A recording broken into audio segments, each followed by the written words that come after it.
Olá, boa noite. O Notícias em Debate de hoje vai falar sobre política, eleições, cenário nacional e perspectivas futuras. E sobre isso a gente conversa agora com o deputado federal, pastor Marco Feliciano, pelo Podemos. Boa noite, deputado, bem-vindo. Boa noite, Roberta. Prazer estar aqui e à sua disposição.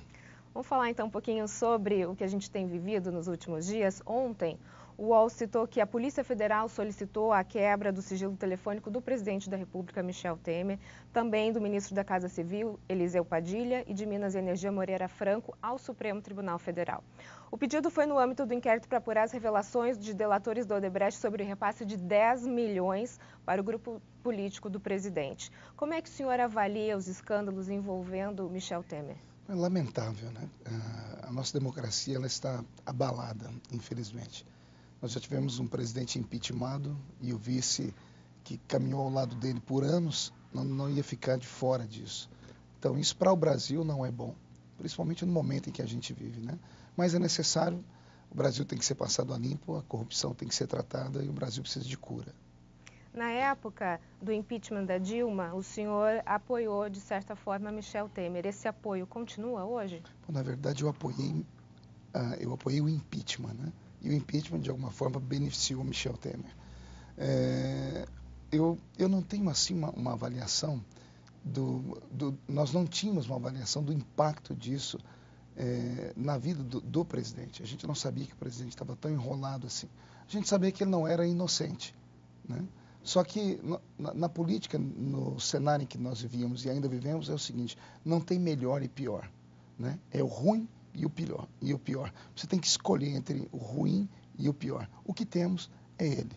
Eu não apoio o presidente Michel Temer, eu não votei nele, não votei na Dilma, só que era o que temos, é o que tínhamos e é o que temos nesse momento, né? E temos que sustentar esse peso morto até as eleições. Não dá para fazer nada nesse momento. Derrubar o presidente agora é um atraso pior para o Brasil. Porque se sair ele, quem assume? E quem assumir dá conta de segurar o Brasil até lá? Vamos pedir o quê? Antecipar as eleições? Como é que se antecipa eleições num período como esse, que a nação toda está envolvida? Então a situação é muito complicada. O senhor acha que a classe política ela realmente está completamente desacreditada? Não só lá, no país todo. Parece que houve até uma massificação, né, das desgraças políticas, e a figura pública política hoje, não importa de que lado seja, não importa de que bandeira seja, todos foram colocados dentro do mesmo saco, né? Infelizmente, o cenário político é um caos. Então, a figura política está desmerecida, sim, está sem crédito a classe, e por isso é o crescimento das outras instituições, né, como o poder judiciário, né? Tem salvação, deputado? O senhor falou que está todo mundo colocado no mesmo saco. Realmente está todo mundo no mesmo lugar? Não. Como eu disse, colocaram todos os políticos no mesmo lugar, mas tem políticos honestos ainda. Nós temos lá um bom número de pessoas que sonham com um país melhor. O problema é que é tudo travado, né? As pessoas que conhecem um pouco do legislativo sabem que nós somos em 513, mas quem comanda o parlamento são 30, que são os líderes partidários. A grande maioria dos deputados mal sabe o que está sendo votado durante o dia. Tem a noção, não sabe a fundo sobre as matérias. De igual forma no executivo, de igual forma também no judiciário. Então, embora tenhamos muitas pessoas, porque é uma democracia representativa, são poucos aqueles que têm autoridade para mudar. Nós temos as pessoas que querem mudar, só que as pessoas que querem mudar, nós chamamos de pessoas que estão no baixo escalão. E quem está no baixo escalão não tem voz ativa. Será que não está na hora, então, de enxugar um pouco essa máquina? A gente está falando de mais de 500 deputados congressistas. São 503, né? Mas somos uma nação continental. Então, a representatividade é necessária. Nós somos 201 milhões de brasileiros. É preciso ter alguém que represente esse povo. Mas e como fazer, então, deles serem essa voz ativa? O problema não está no número. O problema está na qualidade daqueles que estão lá dentro. Não é a quantidade que é o problema, é a qualidade. A nossa organização política, o sistema político brasileiro, ele é assim, ele está viciado, né? Desde que a democracia foi fundada na Nova República, os caciques são sempre os mesmos. Então, eles comandam. Muda-se um, muda-se outro, mas quem tem voz ativa, voz de comando, quem está... como é que eu vou citar aqui para que o seu telespectador entenda? Aqueles que comandam, estão infiltrados, que têm altos poderes, são poucos. São esses que precisam ser tratados. E esses a imprensa toda divulga e o povo conhece. O problema é por que o povo os coloca lá de novo? São pessoas que vêm de redutos muito pobres, os redutos pobres acabam se tornando um curral eleitoral, né? São sempre as mesmas figurinhas, pode ver. Então, desculpa, mas apesar de toda essa realidade que a gente vive enquanto Brasil, de corrupção, de crise, o brasileiro ainda não sabe votar. Veja a pesquisa eleitoral. O Lula está preso, condenado e está liderando as pesquisas eleitorais ainda. Então, isso mostra a capacidade do brasileiro de assimilar o que é corrupção, quem é o bandido, quem é o mocinho. Então, o brasileiro precisa se politizar, né? A nossa cidadania está ameaçada. Aliás, está ameaçada e não é de hoje. Tem pelo menos uns 13, 14 anos que algumas matérias saíram da escola. Você se lembra de OSPB, Organização Social Brasileira? Havia uma outra matéria, além de OSPB, que era Educação Moral e Cívica. As duas caminhavam juntas. Nós estudávamos isso na escola, né? Todo mundo sabia o que era a participação política e o que cada político fazia. Para você ter uma ideia, eu sou conhecido nacionalmente e sempre quando chega a época de eleição, eu recebo vários e-mails e eu dou muita risada, porque as pessoas do país inteiro dizem que votaram em mim. Aí disse, pastor, eu digitei o seu número lá, apareceu a foto de outra pessoa, mas o número era do senhor. As pessoas não têm noção hoje que o deputado federal, o senador, o deputado estadual, só recebe voto do seu estado. O único voto nacional é o do presidente da República. Tenho certeza que muitas pessoas estão assistindo agora e estão falando assim, mas como assim? O senhor não é deputado federal? Sou deputado federal pelo estado de São Paulo. Isso mostra a falta de cultura política do brasileiro. Então, o brasileiro não se envolvia muito em política. Começou em 2013 o envolvimento do povo, esse crescimento, né, da população a tentar entender a política. Isso é bom, só que veio tarde demais, infelizmente. Como é que o senhor avalia o trabalho da bancada evangélica nos últimos 4 anos? Seria bom, interessante explicar que nós não temos uma bancada, nós temos uma frente. A bancada seria de um partido. Então, por exemplo, eu sou do Podemos. Nós vamos votar uma matéria, primeiro nós temos uma reunião interna do partido, a gente divulga, debate, a gente briga, um é contra, outro é a favor, mas quando sai dali o partido tem que sair coeso, né? Porque a bancada tem que ser coerente. Então votam todos naquele projeto. Então isso seria uma bancada, todos indo pelo mesmo caminho. A bancada evangélica não existe uma frente evangélica, que é composta de deputados de todos os partidos. E alguns deputados que estão em alguns partidos, a bandeira partidária é mais forte, às vezes, do que a sua própria crença.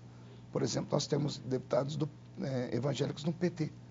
Então, os deputados evangélicos do PT nunca seguem as nossas brigas, não compram as nossas pautas, não são conservadores como nós somos, né? Nós caminhamos dentro daquilo que é possível, nos unimos quando dá, e quando são matérias que diz respeito a todos, aí sempre tem uma linha de enfrentamento. Tem sempre 2 ou 3 que sempre aparecem, né? Eu sou um dos que mais brigo porque eu vesti a bandeira da família e não me envergonho de ser um evangélico na política. No próximo bloco a gente fala sobre Eduardo Cunha. Nós voltamos em instantes. Até já. O ND está de volta e o nosso assunto de hoje é política e a gente conversa com o deputado federal, pastor Marco Feliciano. Pastor, eu queria abrir agora o assunto sobre Eduardo Cunha. Ele foi um personagem de maior destaque nos últimos dias, hoje está preso dentro desse escândalo todo de corrupção que a gente está vivendo. E segundo o jornal Globo, a Frente Evangélica o apoiava. De fato, ele foi apoiado pelos evangélicos? Ele foi apoiado na sua eleição como presidente da Câmara dos Deputados, não só pela Frente Evangélica, mas como por mais de 300 deputados dentro da Câmara, né? Então, ele teve um apoio maciço. O Eduardo era de confissão evangélica, é de confissão evangélica. Então, nada mais justo do que os evangélicos se juntarem em torno dele por pautas conservadoras. Então, nós ajudamos a elegê-lo presidente da Câmara dos Deputados. Depois de todo esse escândalo envolvendo ele, vocês se arrependem? Veja só, o corrupto, o bandido, ele não vem com uma plaquinha na testa, né? Não vem dizendo, olha, eu sou corrupto, eu sou bandido. Em alguns aspectos, sim, em outros, não. Por exemplo, Eduardo, ele está pagando pelos problemas dele e tal, mas enquanto parlamentar, dentro de pautas conservadoras, Eduardo sempre foi muito coerente e ele deu a nós ali uma força esmagadora. Aliás, só temos a falência do PT por causa de Eduardo Cunha. Então, um dia alguém vai contar essa história. O PT, que é o partido que faliu o Brasil nesses últimos 13 anos, que destruiu a nação, só saiu do poder por causa de Eduardo Cunha. Não foi por causa de um deputado de um partido, foi por causa dele, a figura dele. Extremamente articulado, extremamente inteligente e com força de decisão. Então o PT caiu por causa de Eduardo Cunha. Mas hoje ele se coloca no mesmo pacote que o PT. Sim, mas ele derrubou o PT, entendeu? Ele conseguiu, como disse o Roberto Jefferson, né, foi o malvado favorito do Brasil. Tinha que derrubar o PT estava se perpetuando no poder e quem fez isso? Eduardo Cunha, ponto. Então, para aquilo ele serviu. Nas pautas conservadoras, o aborto não passou dentro da Câmara dos Deputados por causa de Eduardo Cunha, ponto. A ideologia de gênero, que é um debate que hoje está nas escolas, só tomou esse vulto por causa de Eduardo Cunha. No Plano Nacional de Educação, nós não conseguiríamos jamais tirar isso se não fosse a força dele e a influência do PMDB, ponto. Então, em pautas conservadoras, o Eduardo trabalhou muito e prestou um grande serviço para o Brasil. Nas questões de corrupção, ele está pagando aí diante da justiça, né? Então, não tem como mensurar o bom e o ruim. Eu sou grato a ele por isso, por ter feito um papel de extrema relevância na questão do conservadorismo. Agora, a questão da corrupção, ele está entregue na mão da justiça, está pagando pelos crimes dele. Agora, em relação ao caráter da pessoa, quando a gente fala de corrupção, o fato dele se dizer evangélico, o senhor acha que isso dá um peso maior do que se ele fosse católico, budista, espírita? Com certeza. Ninguém sabe a religião dos outros que passaram por ali. Né? Ninguém sabe a religião do Sérgio Cabral, mas todo mundo sabe a religião do Marcelo Crivella. Né? Ser cristão no Brasil, ser evangélico, é ser rotulado de um ser que está à margem da sociedade. Né? Parece que o cristianismo é um palavrão. E principalmente se for evangélico. Existe um preconceito da sociedade, principalmente da grande mídia, que massifica isso. Quando você pega uma matéria de jornal, um homem atropela uma mulher e mata o bebê, que a mulher estava grávida. Se for uma pessoa que não tem uma religião cristã, aparece assim. Se for evangélico, vai aparecer evangélico mata bebê de mulher grávida. Sempre é assim. Né? Então, Eduardo, por ser evangélico, por ser conservador, e andar na contramão, né, do progressismo, que era pelo qual o país ia, com os partidos de esquerda, foi apedrejado também por causa disso. E que não desfaz a corrupção que ele cometeu. De jeito nenhum. Não só a corrupção dele, como a corrupção de todos. E, aliás, né, a corrupção do brasileiro, né, Roberto? É muito fácil apontar o dedo para os outros. Eu tenho certeza das pessoas que estão me assistindo aqui agora, se eu perguntar quem tem filhos e se você algum dia tentou negociar com seu filho a nota da escola, se você passar de ano, eu vou te dar uma bicicleta no fim do ano. Isso não seria uma maneira de corrupção também? O seu filho não tem que passar por causa de uma bicicleta, tem que ser por mérito. Então a corrupção parece ser um vírus que está em todo brasileiro e começa desde a sua infância. É claro que quando chega em altos escalões, atrapalha a vida de todo mundo. Mas a corrupção tem que ser arrancada da cultura brasileira. Falar agora um pouquinho sobre Jair Bolsonaro. O senhor era do PSC, hoje está no Podemos. Isso. A quem o senhor apoia, Jair Bolsonaro ou Álvaro Dias? Eu estou isento nessa briga. Por quê? Porque eu ajudei a construir Jair Bolsonaro, né? Caminhamos muito juntos. Aliás, Jair Bolsonaro e Marco Feliciano são dois seres parecidos, mas diferentes, né? Até 2013, Bolsonaro era uma espécie de bufão do parlamento. Né? As pessoas viam ele de maneira jocosa. Era um deputado histriônico, que gritava e tal. Em 2013, quando eu estou na frente da Comissão de Direitos Humanos, aquela polêmica toda que deu, Bolsonaro colou em mim. Como eu sou pastor, eu tenho que ter equilíbrio para falar. Eu penso 10, 20 vezes antes de soltar uma palavra. E Bolsonaro não. Bolsonaro é Bolsonaro. Bolsonaro, sendo Bolsonaro, ele não tem papas na língua. Então, Bolsonaro colou em mim naquela época e ficamos juntos aí na mídia por 90 dias. Aquilo deu uma ascensão a ele. Quando o Brasil, já em revolta, queria alguém que gritasse, que falasse o que ele pensava, que xingasse, porque isso é do brasileiro, eu não fiz. Bolsonaro fez e tomou uma linha e foi crescendo e está nessa crescente até hoje. Então, eu ajudei a construir. Nós somos muito amigos, falamos quase toda semana. E então eu ajudei a construir o que Bolsonaro é hoje. Eu vim para o Podemos por uma questão partidária, né? Tanto é que eu não fui para o partido do Bolsonaro, que é o PSL, até porque não havia espaço para outro deputado federal dentro do partido no estado de São Paulo, que o filho dele é pré-candidato pelo partido dele, né? Então eu vim para o partido Podemos e fiz com eles um acordo. Sou amigo do Bolsonaro, então fiz campanha para ele até antes de vir para cá. Então seria incoerente nesse momento apoiar outra pessoa. E também seria quase que uma infidelidade partidária, eu estando em um partido que tem candidato a presidente, apoiar alguém de outro partido. Então estou isento nesse momento. Isso não lhe deixa numa saia justa? Não, pelo contrário, me deixa muito confortável. Né? Porque as pessoas que me conhecem sabem que quando eu digo que sou amigo de Bolsonaro, já vai uma mensagem, né, subliminar. Ok, no próximo bloco a gente fala sobre questão de gênero. Nós voltamos em instantes. Até já. ND está de volta e o nosso assunto de hoje é política e a gente conversa com o deputado federal, pastor Marco Feliciano. Pastor, eu queria falar agora de uma questão bastante polêmica que acabou envolvendo o senhor diretamente, que é essa questão de gênero. A bancada evangélica, ao lado da católica, também lutou para retirar a questão de gênero da base curricular e conseguiu. Como é que o senhor vê essa questão? Uma vitória sofrida.